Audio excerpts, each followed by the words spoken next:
Good morning. Newton laws of motion lecture number 5 बात कर रहे हैं। तो Newton laws of motion lecture number 5 क्या क्या पढ़ चुके थे हम लोग बात कर चुके हैं फोर्सेस के बारे में, कितने टाइप के फोर्सेस होते हैं रिकॉल करवा देता हूँ। हमें बात करनी है नॉर्मल की, mg की, टेंशन की, फ्रिक्शन की और स्प्रिंग फोर्स की। ये दोनों मिलकर कॉन्टैक्ट फोर्स होते हैं, हमें ये चीज ध्यान है। और हम लोग पढ़ चुके हैं कि F इक्वल्स टू ma होता है। ये सारे रियल फोर्सेस हैं। इन रियल फोर्सेस का मतलब ये वाले फोर्सेस हैं, इनसे एक्सीलरेशन मिल सकती है। ठीक है, जैसा कि आप लोगों को बताया था कि अब आगे की स्टडी के लिए हम लोगों को इंपॉर्टेंट आर्टिकल स्टडी करना होगा जिसका नाम है कंस्ट्रेंट रिलेशंस। तो आज कंस्ट्रेंट रिलेशंस की बात करेंगे। बहुत ध्यान से ऑब्जर्व कीजिएगा constraint relations.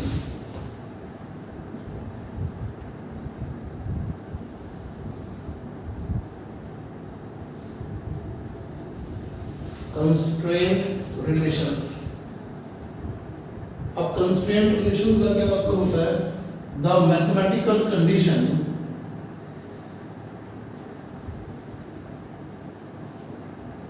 under which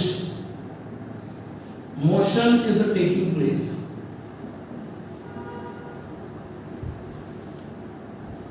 that is called constraint relation. The mathematical condition under which motion is taking place is called constraint relation. ठीक है जी, तो मैथमेटिकल कंडीशन और कुछ खास बात नहीं है। कंस्ट्रेंट रिलेशन आपको तीन प्रकार के पढ़ने हैं। एक पढ़नी है आपको स्प्रिंग कंस्ट्रेंट्स, एक आपको पढ़नी है वेज कंस्ट्रेंट्स और एक पढ़नी है आपको मिक्स्ड कंस्ट्रेंट्स। धागे वाली वेज मतलब ब्लॉक प्रॉब्लम्स में, और एक इन दोनों की मिक्स कंस्ट्रेंट पढ़नी है।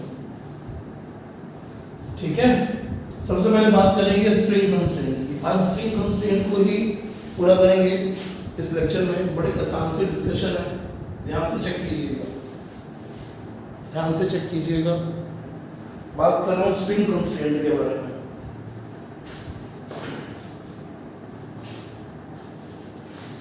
पॉज करके सर नोट कर लीजिएगा।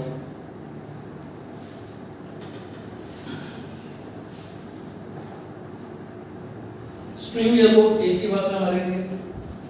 मानिए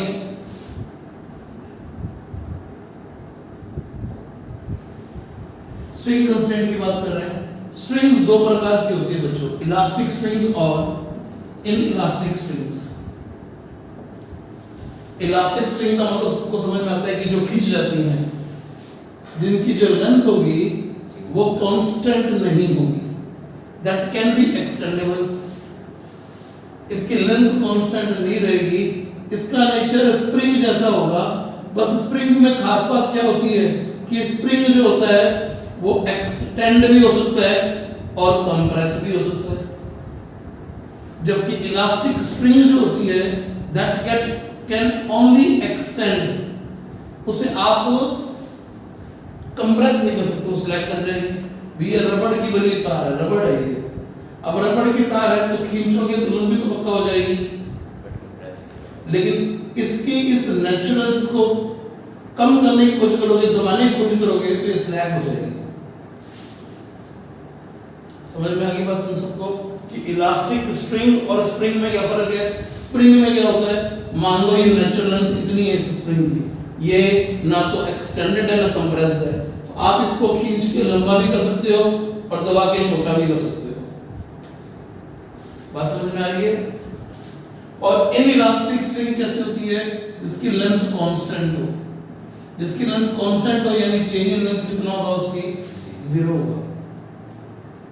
इनइलास्टिक स्ट्रिंग जिसकी लेंथ कांस्टेंट हो। इनइलास्टिक स्ट्रिंग कौन सी होगी? जैसे कोई रस्सी, मशीनी धागा